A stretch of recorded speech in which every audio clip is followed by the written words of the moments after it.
اور اگر یہ اس طرح سے سیاسی اس میں رنگ آ جائے گا تو پھر تو مزید احتساب کا جو عمل ہے اس کے اوپر انگلیاں بھی اٹھیں گی اور اپوزیشن تنقید بھی کرے گی اور اس کی لیجیٹمیسی ختم ہوگی. اچھا دیکھیے یہ مجھے سمجھ نہیں آتی کہ یہ کون مشورے دیتا ہے اس گورنمنٹ کو, اس طرح کے اتنے زیادہ اور وکیل موجود ہیں تو ان میں سے کیوں نہیں کسی کا انتخاب کیا گیا جو کہ نیوٹرلٹی سب کو دکھائیں. ٹھیک ہے. کیونکہ ابھی مسئلہ یہ ہے کہ نیب کو جو پوری کی پوری اپوزیشن ہے اور عوام میں بھی یہ تاثر ہے کہ یہ یک طرفہ احتساب جو ہے یہ ہو رہا ہے. آپ اخبارات دیکھ لیں, اس میں آپیڈ دیکھ لیں جو چھپتے ہیں, سجدیے جو چھپتے ہیں, ٹی وی پہ جو بحث ہوتی ہے اس سے یہ شبہ بار بار کیا جاتا ہے کہ یہ جو موجودہ عمل ہے احتساب کا یہ نیوٹرل نہیں ہے. اور اگر یہ بات سامنے آئی تو نیب کو خود چاہیے کہ وہ ایسے اقدامات اٹھائے کہ اس سے جو ہے اس کی شفاف طریقہ جو ہے اور اس کی جو ہے انڈیپینڈنس وہ قائم ہو دوبارہ. وہ یہ نہ لگے کہ گورنمنٹ کے اشاروں پر کام کر رہی ہے. ٹھیک ہے. اور یہ فیصلہ ایسا کہ اس پہ نظر ثانی ہونی چاہیے. ٹھیک ہے, بالکل صحیح, نظر ثانی. اچھا ڈاکٹر صاحب, میں ابھی تک دراصل آپ کے جواب میں الجھی ہوئی ہوں. مجھے جب الیکشن کیمپین کے دوران میں نے اسد عمر صاحب کو اس طرح سے بات چیت کی تھی, الیکشن کے نتائج آنے سے پہلے انہوں نے مجھے کہا تھا کہ ہم آئی ایم ایف کے پاس جائیں گے. آپ مسلسل مخالفت کرتے رہے, ہم آئی ایم ایف کے پاس نہیں جائیں گے. فائنلی 8 مہینے کے بعد ہم جسے کہتے ہیں بہت مشکل شرائط کے اوپر اب آئی ایم ایف کے پاس جو ہے وہ جا رہے ہیں. سر آپ کی منظر کشی کیا ہے ایز اکنامک پرسن, اکانومی کے ایک آپ بہت نامور شخصیت ہیں, کیا 2.5 تک نہیں جائے گا اگلے سال جو ہے ہمارا شرح نمو؟ دیکھیں, جیسے میں نے پہلے بھی کہا تھا کہ جو حکومت میں آنے سے پہلے ہی بہت سارے لوگ جو حکومت کے تھے انہوں نے پہلے سے ہی تیار کر رکھا تھا کہ ہم نے جانا ہے. جی اسد عمر صاحب نے میرے شو میں مجھے کہا تھا کہ ہم جائیں گے, ہم آئی ایم ایف کے پاس جا رہے ہیں. بالکل ٹھیک ہے نا, لیکن یہ تو اس کے بعد پھر جب یہ اکنامک ایڈوائزری کاؤنسل کی میٹنگ میں جب فیصلہ ہوا جہاں میں نے مخالفت کیا, میں نے آلٹرنیٹ بھی دیا. ایسا نہیں ہے کہ میں نے یہ نہیں کہا کہ جی بس آپ نہ جائیں, میں نے باقاعدہ آلٹرنیٹ دیا ان کو. اور اس آلٹرنیٹ کو کسی بھی اکنامک ایڈوائزری کاؤنسل کے ممبر نے کہا, یہ نہیں کہا کہ یہ غلط ہے. اچھا, سب چپ رہے تھے. لیکن پھر بھی فیصلہ ہوا کہ جانا ہے. فیصلہ حکومت وقت کا ہوتا ہے. آپ اکنامک ایڈوائزری کاؤنسل میں بیٹھ کے کیا یہ مطلب دل چاہ رہا ہے جانا ہے, کیا ہماری مجبوریاں نہیں تھی کہ ہمیں جانا ہے, ہمیں ضرورت ہے, ہم کیسے اس سارے سرمائے کو مینیج کرتے ہیں جو ہم نے دینی ہے؟ جب آپ نے جانے کا فیصلہ کر لیا تو بہت سارے کیسز آپ خود بخود بلڈ کر لیں گے. You will make a case that there is no alternative but we will have to go to the IMF. ٹھیک ہے. لیکن اگر آپ نے پہلے سے فیصلہ کیا ہوا ہے کہ میں نے نہیں جانا ہے تو آپ پھر بہت سارے وہ نکالیں گے ریزنز کہ دیکھیں اس لیے ہم نے نہیں جانا ہے. تو یہ تو ڈیپینڈ کرتا ہے جو بھی لوگ ہیں کہ کس طریقے سے. لیکن اس میں کیا ہوگا کہ جیسے میں نے پرائم منسٹر سے کہا تھا کہ سر دیکھیں آپ جب جائیں گے تو آئی ایم ایف آپ کو یہ کہنے کو کہے گا, مثال کے طور پہ ڈسکاؤنٹ ریٹ ہے, ٹھیک ہے, اس کو بڑھائیں, انٹرسٹ ریٹ کو بڑھائیں. ابھی بڑھتے 11% پہ آ گیا ہے, میرے خیال میں 1.5% اور اوپر جائے گا یہ. تو جب حکومت یا کمرشل بینک بورو کرے اسٹیٹ بینک سے 11-12% پہ, تو پرائیویٹ سیکٹر کو کس ریٹ پہ رینٹ کرے گا؟ 15-16 پہ رینٹ کرے گی. تو جب 15-16% انٹرسٹ ریٹ پہ کون سا پرائیویٹ سیکٹر ہے جو انویسٹمنٹ کرے گا؟ ٹھیک ہے. دوسری طرف بجٹ کے ذریعے سے اتنے ٹائٹ کر دیں گے بجٹ کو کہ حکومت پاکستان کے پاس یہ پیسہ نہیں ہوں گے کہ وہ خرچ کر سکے. تو نہ حکومت انویسٹمنٹ کر رہی ہوگی نہ پرائیویٹ سیکٹر انویسٹمنٹ کر رہا ہوگا, تو ٹوٹل انویسٹمنٹ ہی آپ کی گرے گی. تو گروتھ کہاں سے آئے گا, نوکری کہاں سے آپ دیں گے؟ تو میں نے یہی کہا تھا کہ آپ کے 1 کروڑ سوالوں کا کوئی جواب اور 50 لاکھ گھر. آپ کے ان سوالوں کا کوئی جواب تھا سر؟ نہیں, کوئی جواب نہیں تھا. کوئی جواب نہیں تھا.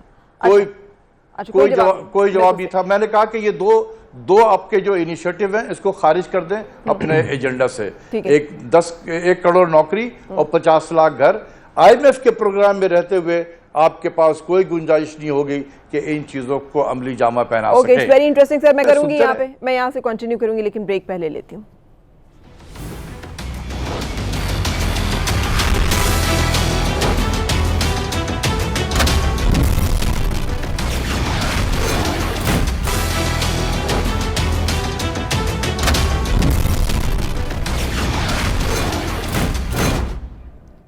خوش آمدید. آپ دیکھ رہے ہیں پروگرام ریاست اور عوام. ایاز خان صاحب, میں اپنے پروگرام کا نام لیتے ہوئے بھی یہی سوچ رہی تھی, جو ڈیسیجنز ابھی ہمیں ڈاکٹر اشفاق حسن صاحب بتا رہے ہیں آئی ایم ایف کے پروگرام کے نتیجے میں جس طرح کی صورتحال جو پیدا ہوگی, آپ کو لگتا ہے کہ حکومت تیار ہے اور حکومت جو ہے وہ رائٹ ٹریک پر ہے to deal with economic problems جو کہ ہمیں ابھی اس وقت جس کا سامنا ہے, جس معاشی بحران کا؟ نہیں دیکھیں, یہ تو ڈاکٹر صاحب جیسے بتا رہے ہیں, ہمیں بھی سمجھ آ رہی ہے چیزوں کی کہ کس طرح سے شرائط ان کی جو ان کی وقت سے پہلے وہ کرتے ہیں وہ پوری کی جا رہی ہیں. ٹھیک ہے, لیکن سوال یہ بنتا ہے جو ڈاکٹر صاحب کو مرحل آن ایئر اس کا جواب دینا چاہیے کہ ان کیس کہ یہ جیسے کہ امریکہ ظاہر ہے اس وقت مخالف ہے اور ہم چونکہ چین کے ساتھ کھڑے ہیں اور چین تو اس حد تک جائے گا نہیں آپ کو بیل آؤٹ کرنے کے لیے. امریکہ تو پورا وہ ڈیٹ ختم کر دیتا تھا اگر وہ کسی کے ساتھ کھڑا ہو, لیکن چین کے معاملات تو آ رہے ہیں. اگر یہ بریک ڈاؤن ہو جاتے ہیں کسی سٹیج پہ آئی ایم ایف سے ہمارے مذاکرات, نہیں ہو پاتا معاہدہ, تو پھر کیا گورنمنٹ نے ہوم ورک کیا ہوا؟ ہاں وہ تیار ہے گورنمنٹ. ڈاکٹر صاحب, کوئی اور ہمارے پاس کوئی اور ایکشن, کوئی اور پلان بھی ہے؟ میرے خیال میں نے تو ابھی تک کوئی پلان بھی تو نہیں دیکھا ہے. ڈے ون سے میں پلان یہی دیکھ رہا ہوں کہ ہم نے آئی ایم ایف کی طرف جانا ہے, اور ان کے جو شرائط ہیں اس میں صرف ایک چیز میں بتانا چاہتا ہوں. ہمارے اب دو جو معزز میرے ساتھ میں ہیں, یہ ان کے لیے اور آپ کے ناظرین کے لیے. اب تک جتنے بھی پروگرام ہم نے ماضی میں کیے ہیں اس میں بجٹ کے خسارے کا ایک ٹارگٹ ہوتا تھا, بجٹ کے خسارے کا. اس سال ایک تو یہ بجٹ کا خسارہ 7% پلس ہوگا, یعنی 7% قومی مجموعی پیداوار سے زیادہ ہوگا. اچھا, آئی ایم ایف کے پروگرام میں اس کو 2.9 پہ لانا ہے, یعنی کہ تقریباً 5% پوائنٹ اپنے بجٹ کے خسارے کو ہم نے کم کرنا ہے. ٹھیک ہے, وچ از نیکسٹ ٹو امپاسبل. آپ نے اپنی اکانومی کو سفوکیٹ کر دینا ہے, جس کا مطلب بہت زیادہ ٹیکسز لگنے والے ہیں. یہ ماضی میں ہمیشہ رہا ہے. ٹھیک ہے, یہ ماضی میں ہمیشہ یہی رہتا تھا, لیکن اس مرتبہ ایک نیا ہے. ٹھیک ہے, پہلی مرتبہ. ٹھیک ہے, اور وہ ہے پرائمری سرپلس میں. ہم پرائمری ڈیفیسٹ میں ہیں, اس کو سرپلس میں کنورٹ کرنا ہے. اور یہ پرائمری ڈیفیسٹ ہے کیا, یہ میں آپ کو بتا دوں. سر یہ بہت مشکل ٹرمز ہے, یہ ہوتا ہے کہ ٹوٹل, جی عام آدمی میں آسان کر رہا ہوں. جی میں عام آدمی کی اس پہ سمجھانے کی کوشش کر رہا ہوں, تھوڑا سا موقع دیں آپ مجھے. پرائمری ڈیفیسٹ وہ ہوتا ہے کہ جب آپ کا جو ٹوٹل ریونیو ہے وہ اس قابل نہ ہو کہ نان انٹرسٹ ایکسپینڈیچر کو فائنانس کر سکے, یعنی ٹوٹل ایکسپینڈیچر میں سے انٹرسٹ پیمنٹ نکال دیں تو جو بچ جاتا ہے وہ نان انٹرسٹ ایکسپینڈیچر ہے. ٹھیک ہے, تو نان انٹرسٹ ایکسپینڈیچر ہمارے ریونیو سے تقریباً اس مرتبہ 3% ہم ڈیفیسٹ پہ ہوں گے. 3% آف جب, جس کا مطلب کیا ہوگا سر؟ یہاں سے سفر شروع کریں گے, یہی بتانا چاہتا ہوں, یہاں سے سفر شروع کریں گے. ایک منٹ ٹھہر تو جائے نا, بات تو مکمل کرنے دیں آپ ذرا. 3.3% ڈیفیسٹ سے میں نے 2.2% سرپلس میں جانا ہے, یعنی کہ اوور 5% پوائنٹ کی ایڈجسٹمنٹ کرنی ہے. اس کا کیا مطلب ہوا پبلک کی زبان میں؟ ہمارا سب سے بڑا ایکسپینڈیچر آئٹم ہے وہ ہے انٹرسٹ پیمنٹ, وہ تو نکال دیا انہوں نے. اس کے بعد جو دوسرا آئٹم ہے وہ ڈیفنس ہے اور پھر ڈیولپمنٹ ہے. ٹھیک ہے, تو اس ٹارگٹ کو, آئی ایم ایف کے ٹارگٹ کو اچیو کرنے کے لیے یا ہم ڈیفنس کو ختم کر دیں یا ڈیولپمنٹ کو ختم کر دیں. ٹھیک ہے, کیا ایسے ماحول میں آپ ڈیفنس کو ختم کر سکتے ہیں؟ نہیں کر سکیں گے. تو جب ڈیفنس کو نہیں سیو کریں گے تو آپ کو ترقیاتی پروگرام کو ختم کرنا پڑے گا. ٹھیک ہے, تو جیسے ہی یہ ہوگا, یہ سوشل بلاگر میں جو ہم لکھتے ہیں نا ہمارے سوشل میڈیا پہ, ایک دم کمپین شروع ہوگا کہ دیکھیں فوج نے کھا گئی, سب اپنا بجٹ تو بچا لیا, ترقیاتی پروگرام ختم کر دیا ہے, اور فوج کے خلاف اتنی نفرت انگیز پھر یہ کاروائی شروع ہوگی. ٹھیک ہے, کہ پھر آپ دیکھیں گے اس وقت میں کہ کیا منظرنامہ ہوگا. یہ نیا انہوں نے یہ چال ہے.